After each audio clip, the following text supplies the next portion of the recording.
Hello, everyone. It's Mr. Nobody bringing you another installment of Making Nobody Happy. So, today I want to talk about a question. Does American freedom depend on religion? And this is a question that I've heard brought up many times in the past, and I feel like it's coming up again more lately at a time when both religion and certain kinds of freedom are definitely in decline. So, I want to talk about this. So I've heard religion described by some American conservatives as the basis for freedom. And I've also heard it described by some American liberals as being the basis for oppression and confinement. Now, I don't know about religion in general being responsible for freedom. It depends on what you mean by freedom. Ultimately, being able to do whatever you want with no constraints isn't as exactly freedom because it has no purpose, has no meaning, direction, filter, or structure. There's nothing to tell you to go this way rather than that way, and it all just becomes kind of an impulsive mess. That kind of freedom isn't for anything and ends up being more like slavery or arbitrariness. You become enslaved to your own passions, momentary impulses, individual biases, and unconscious psychological systems, or just circumstance. There isn't any logos or guiding intelligence to them, no order to it. It's just a free for all. So, whatever instinct or emotion triumphs in the moment to moment rules. So, religion increases freedom, in my opinion, because it helps bring order to the psychological and social chaos. It provides a structure and discipline over the various competing elements within the psyche and within society. And that lets you actually deliberately accomplish things and have purposes and work to fulfill them. It brings the various instincts and emotions into organization beneath the banner of a higher purpose and organizing principle. Now, in my opinion, that is actually a more robust version of freedom. That's also a more classical version. So being able to go in any direction, but having no really compelling reason to go or not go in any of them isn't really freedom, it's aimlessness.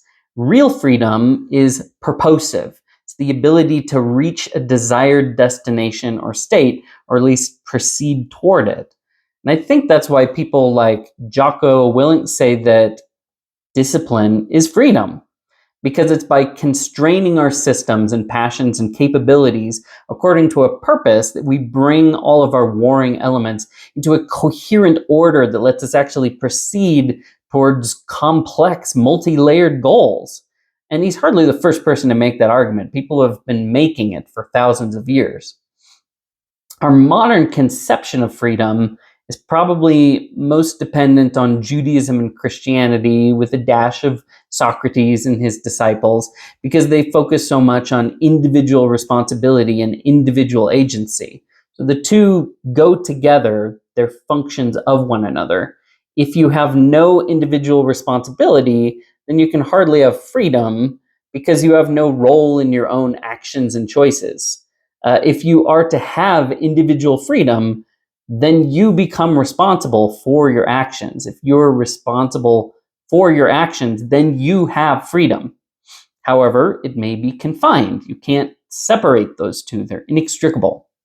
So, as the ideas behind those traditions fade, the Judeo Christian, the Platonic Greek, we erode the ideological grounding of that definition of freedom. It becomes incoherent. There are other definitions and conceptions, but our society was built on that one. So people like Kant and Descartes have tried to make those singular ideological propositions sit up and bark on their own without the support of their context within a larger religious structure that cuts across all the dimensions of life. But generally, those kind of systems have only been convincing to intellectuals like Kant and Descartes and haven't been very useful for the common man. So most people kept the skepticism and just dropped the moralism. Why bother working your way back to God after disposing of him? Why not just keep him gone and hope the bits we like that emerge from those philosophies just keep working on their own? And of course, thinkers like Nietzsche were very skeptical about how well that would go and what actual alternatives were likely to arise in the resultant value vacuum arising from the death of religion. Now, wealth, of course, removes the impression that there's any restrictive structure to the world, or any limitations on us or how we have to live in the world, or even what the world is and what we can be. Wealth increases the impression of absolute freedom, but often erodes our positive freedom.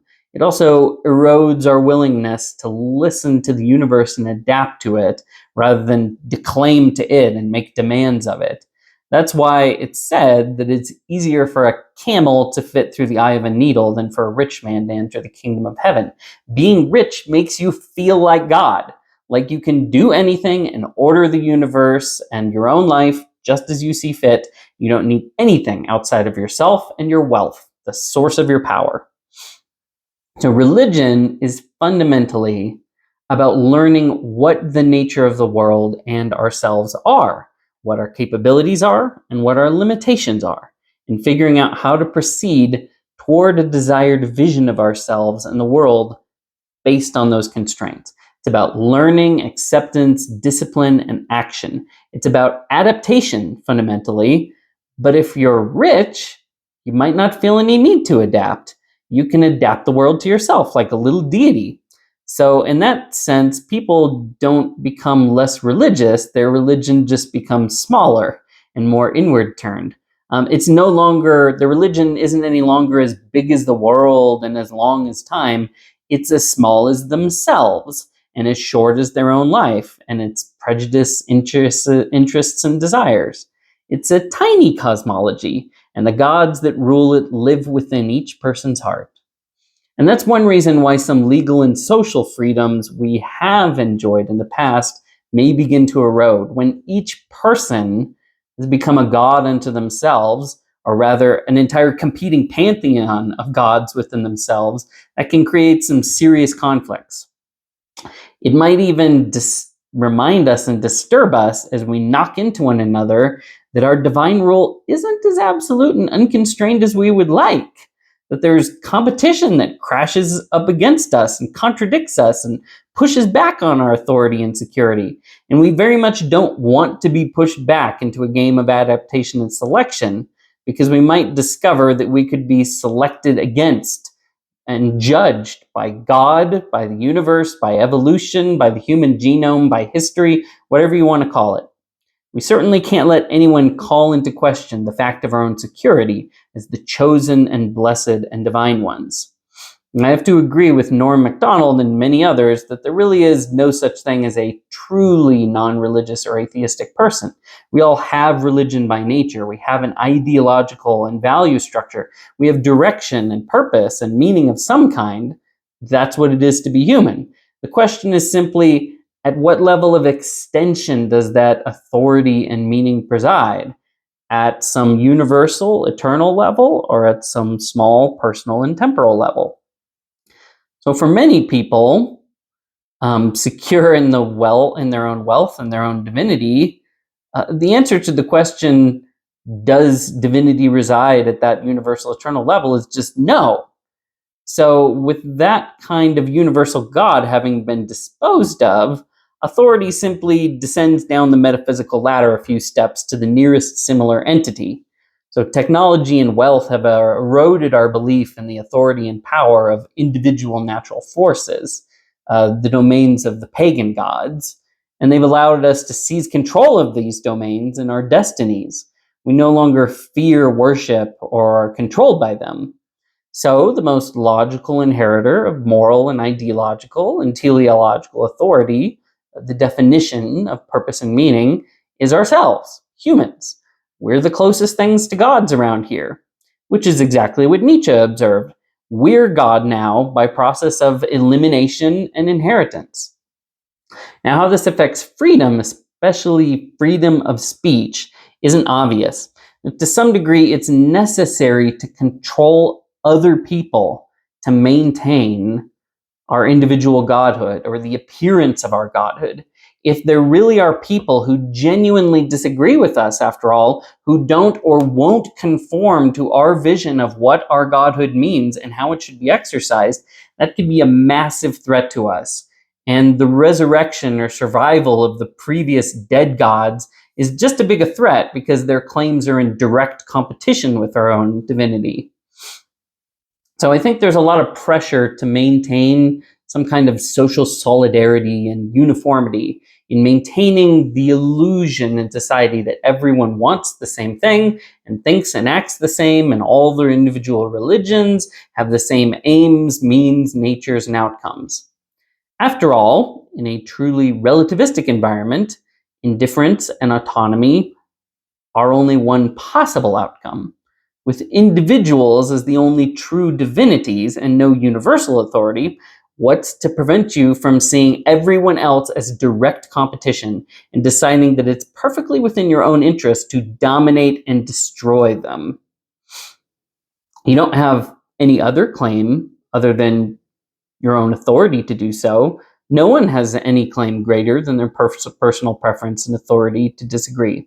So why not get exactly what you want? Why not have everybody against everybody, as in the days of old, when all the gods were at war with one another? So people are actually pretty savvy. They know that you have to have some mechanism to constrain the autonomy and authority of individuals. That's why systems like the Soviet Union, which preached that there was no God but the state, and the state was only the manifestation of the will of the workers, was so tyrannical. It was necessary to act as if there was a unity and uniformity and solidarity to reinvent the image of God in an illusionary edifice of oneness and equivalence among all people. It was a necessary lie, a religious lie. And one day that lie simply fell apart in USSR. It just stopped existing, and the various states within it had to go their own way. The whole system was built on lies, but lies must either be protected or they have to be lived out to their conclusions. The reality of the USSR is that there was no equivalence. There was no unity, no uniform, integrated, and equally prospering collective God of the people. There was a people at war with itself and with the universe, and a hidden well of repression and bloodshed devoted to hiding the consequences of the lies. So if I could take some inspiration from the work of Thomas Sowell, particularly his Visions of the Anointed, abridgment of free speech is a useful and perhaps necessary step in sealing people off from the natural feedback that the market or the world or evolution or human nature or God might otherwise provide. This kind of interference is an imposition and humiliation to a people who have already achieved divinity and righteousness as the birthright of their very being. So how can the great vision that exists for the freedom and independence and happiness of all mankind be allowed to do its work if people are allowed to criticize it or act out of lockstep with it?